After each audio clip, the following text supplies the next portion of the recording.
Okay, here we go. So, today's date, 1/8/19. Okay, so today we really are going to talk about a thing called the law of cosines. Okay?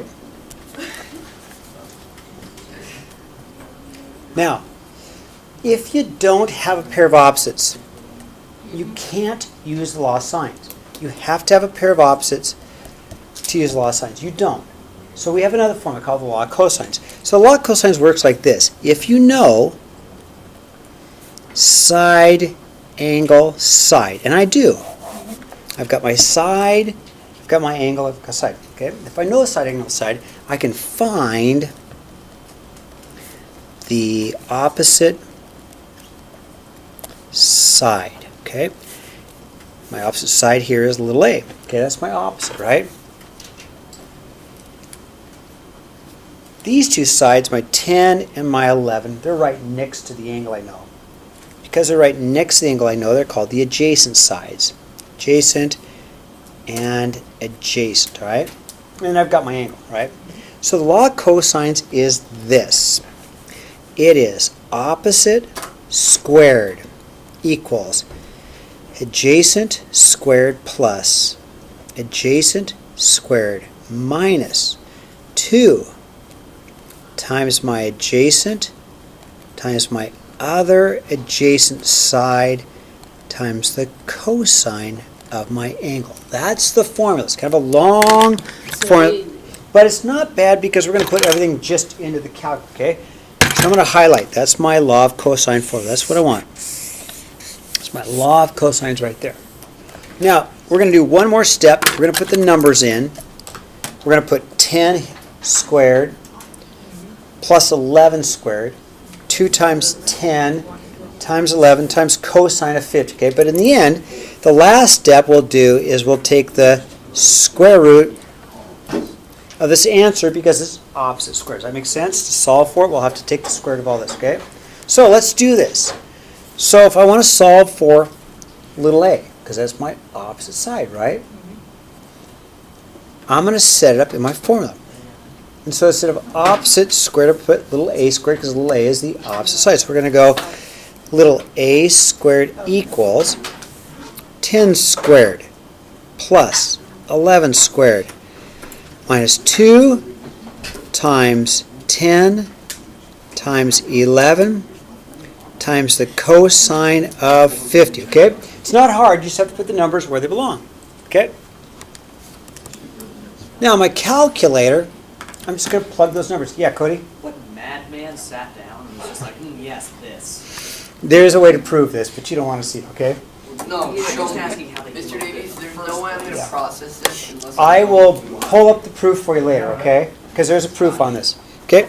Now, let's go ahead and go, just put in a calculator. 10, right? I'm just going to do this. I'm just going to go 10 squared plus 11 squared minus 2 times 10 times 11 times the cosine of 50. Okay?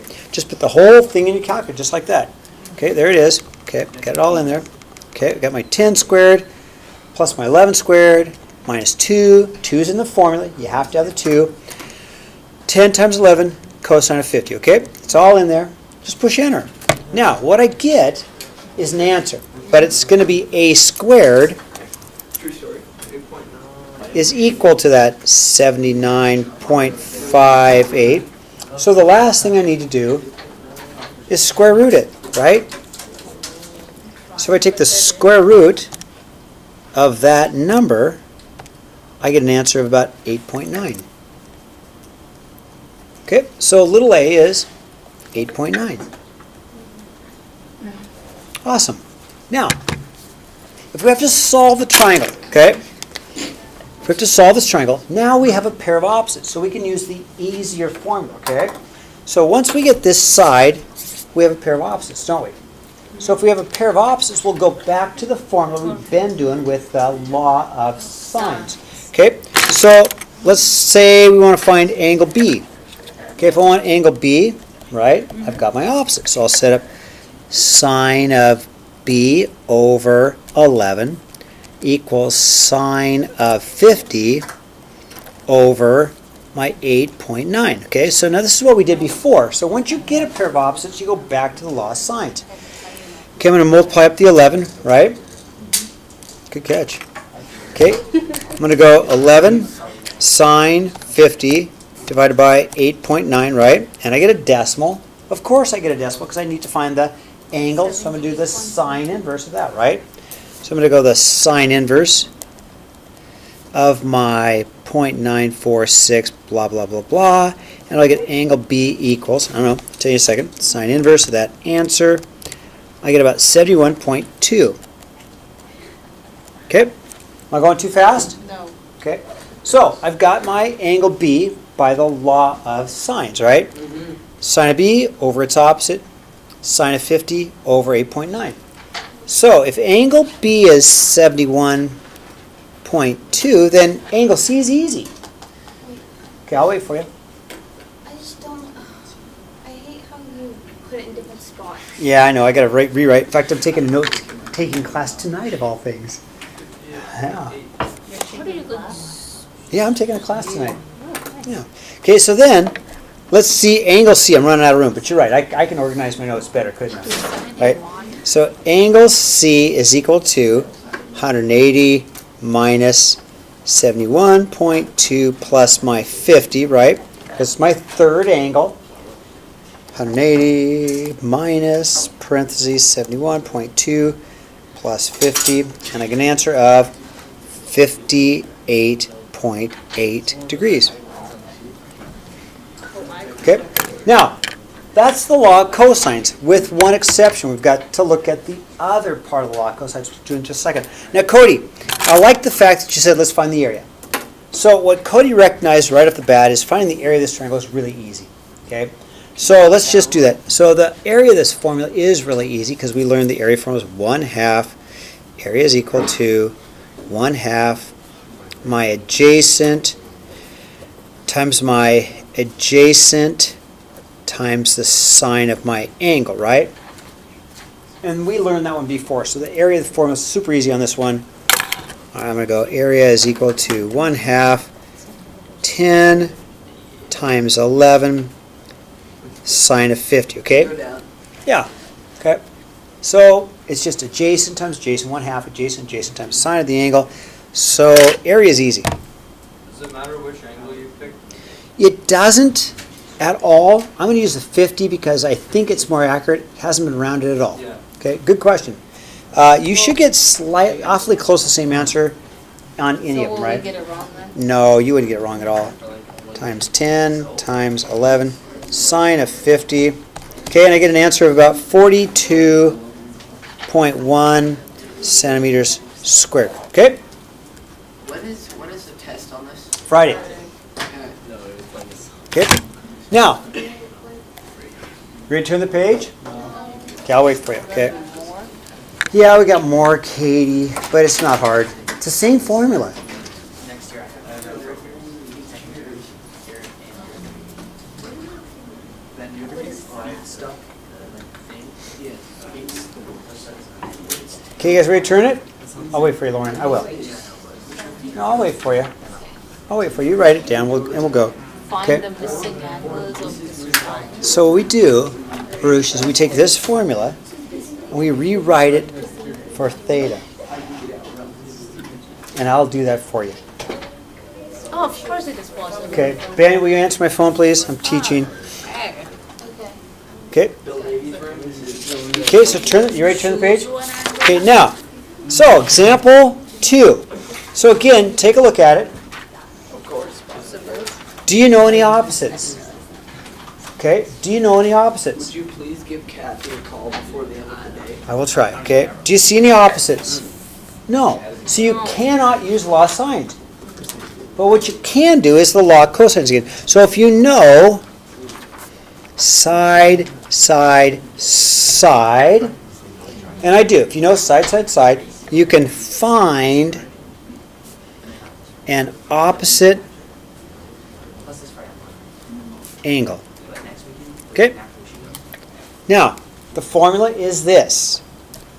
It is exactly this formula, but rewritten. And I'm going to write it for you. It is this formula, be rewritten, okay?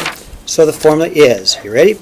Cosine of theta equals parentheses. Don't forget the parentheses. You have to have the parentheses because in your calculator, if you don't have the parentheses, it will get messed up. Parentheses.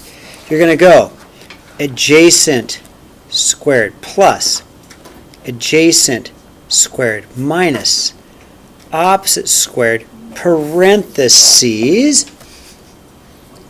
divided by parentheses 2 times the adjacent times the adjacent, okay? Okay, that's my formula for finding the angle. So everything's Now- squared on the top and nothing squared on the bottom. Correct. Now, the last thing you do, since it's cosine, you'll take the cosine inverse of that answer because it's cosine of theta, so if you want to find the angle, you still have to use the inverse, but okay?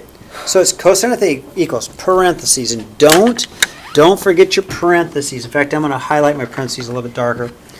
So if you miss your parentheses in your calculator, you will get the wrong answer. Have to have the parentheses, okay?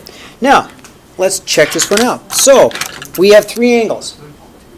Devin, we have 3 angles. Which one would you like to find? Goofy. Doesn't matter. Give me an angle. P, I, or G. Okay, if we pick P, then the 5 and the 8 are the adjacents, right? And the 7's the opposite, correct? So I'll set it up like this. I'll go, okay, cosine of P is equal to parentheses 5 squared plus 8 squared minus 7 squared parentheses over parentheses 2 times 5 times 8. Okay? And I'm going to put that in my calculator so you can see it. So I'm going to go parentheses. Don't forget your parentheses. I know I've said that several times, but it's pretty important to remember your parentheses. 5 squared plus 8 squared minus 7 squared parentheses divided by parentheses 2 times 5 times 8 parentheses. Now, put that all in your calculator, just like that. Don't forget your parentheses. Okay? Don't forget your parentheses, okay? Enter. I get a decimal. Okay, I get a decimal. And now I'm going to go cosine inverse of this. Did I really get 0.5? Wow. Yeah, it turns into 60. Real nice number. Oh, really? That's a 6-degree angle. It's a 6-degree angle. Wow. Unless I messed up, cosine inverse of that answer, 60 degrees. Okay, angle P is 60. Okay, now, could we get the rest of them? Sure, we've got our opposites now. Once you have your opposites, guess your opposites? See your opposites? Then you can find angle I or angle G by the law of sines. Or if you like this formula, use that formula. Do you want to do the law of cosines again? No? It seems It's not that hard, is it? there's less area. I don't know. There's less room for error. I don't know. There's less stuff. Okay, let's go find angle G. Different stuff. So we'll go the sine of G, law of sines, over 5 equals the sine of 60 over 7, right? All right, multiply the 5 up. I'll go 5 sine 60 divided by 7. And I'll have to sine inverse that answer, right?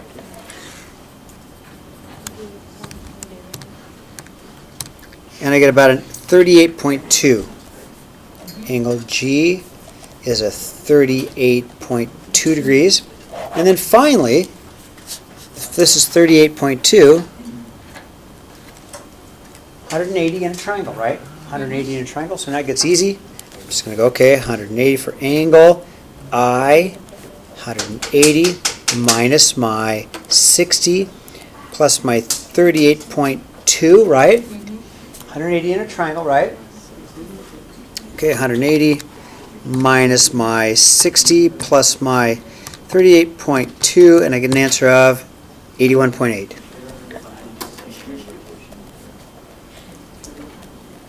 Okay, now, real quick. In summary, and I'm almost done, if you don't have a pair of opposites, you have to use the law of cosines. Okay, say it again. Okay, in summary, if you do not have a pair of opposites, you have to use the law of cosines. If what you have is side angle side, you can find the opposite side. If you know side angle side, you can find an opposite side. If all you know is three sides, you can find an angle. Okay? And that will be on your test on Friday.